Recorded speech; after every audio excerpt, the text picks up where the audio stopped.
I'm really excited because today I'm going to share one of my favorite breakfast brunch recipes with you, a seasonal vegetable frittata. Okay, we doing this?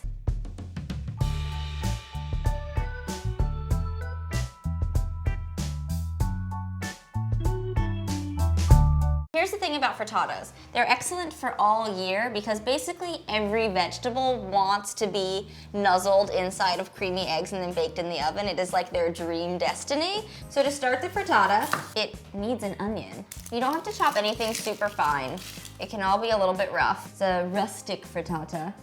Just do a small amount of crying. I just like this frittata so much. And I'll put my pan on. Hello.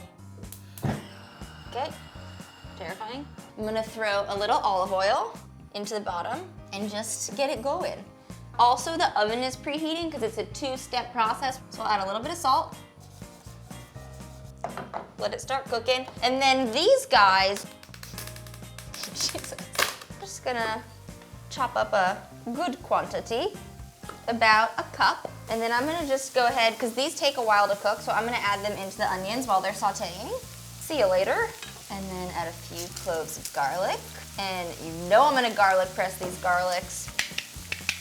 So this garlic press is OXO. I like it because it holds 2 garlic cloves, so I only have to do it once. So I'm just gonna press it into the frittata. And then the only other thing that's gonna go in here is the chard.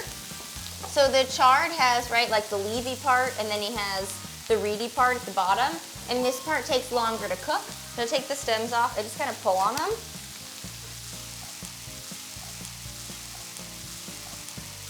And then we'll do these guys. Give it a quick spin. So handy. And this is rough. Like this guy, I'm just gonna throw it in like that. So all this is gonna go in.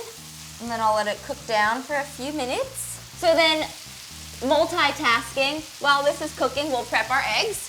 So for the frittata, I usually use a ratio of about half a cup of milk, half a cup of milk to a dozen eggs.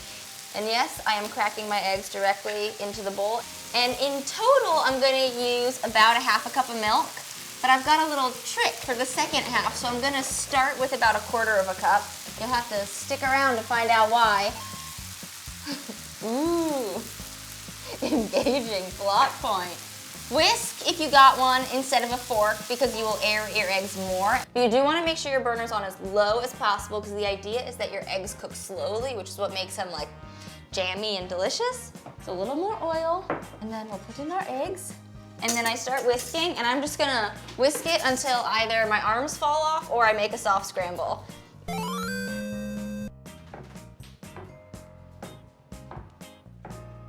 And this is where the second part of the milk comes in.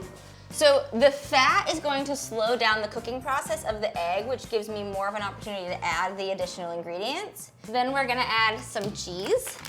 You can do 2 kinds of cheese or 1. I have a goat cheese and a shredded mozzarella. Oops. This is a great way to use up any cheese, any vegetables, anything that seems like it might be on the verge of going bad. You just throw it into the eggs and no one will notice.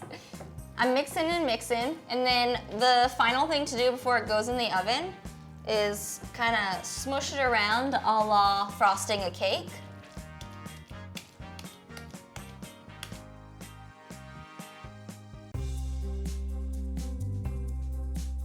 Just do a quick double take. Does your pan have a plastic handle? If it does, don't put it in the oven. In we go. And now we wait. Do you get it? So when you pull it out, you want it to be flat.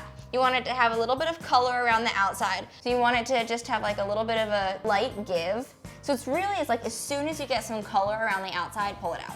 Before you cut the frittata, let it sit for a few minutes because it will finish cooking. Finish it off, I'm gonna do a little bit more goat cheese. Give it a little extra color, a little extra flavor. A little parsley. A little bit of that, some red pepper flakes, because always. And a touch of olive oil. And that is your seasonal vegetable frittata. Literally everything tastes good inside of this frittata, and I'm excited to see what you do with it.